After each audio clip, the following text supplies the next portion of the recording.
ரொம்ப சோகமாக இருக்கேன். என்னாச்சுன்னா வீட்டில் சின்ன சாப்பிட கூட முடியல எங்களால் ரொம்ப மனசு கஷ்டமாக இருக்குது. நாங்கள் ஏன்னா எங்கள் ஒய்ஃப் எங்கிட்ட கொஞ்சம் கோச்சினாங்க. ஆனால் என்ன பண்ணுறது, வெறுத்து போயிட்டு வெளியே வந்துட்டான். வெளியே வந்துட்டு பட்னி எடுத்து பைத்தியக்காரர் இல்லை, இது பாலகிருஷ்ணன். இங்கே பாருங்கள், நாங்கள் சோலாபூரி சாப்பிட்றோமே.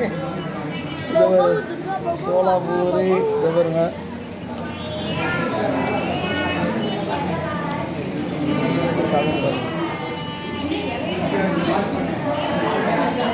உங்கள் ஒய்ஃப் சொல்லுவான்,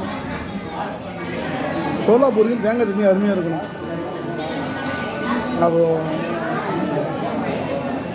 அந்த தேங்காய் சட்னி, அந்த தேங்காய் சட்னிக்கும் அந்த சோலாபூரிக்கும்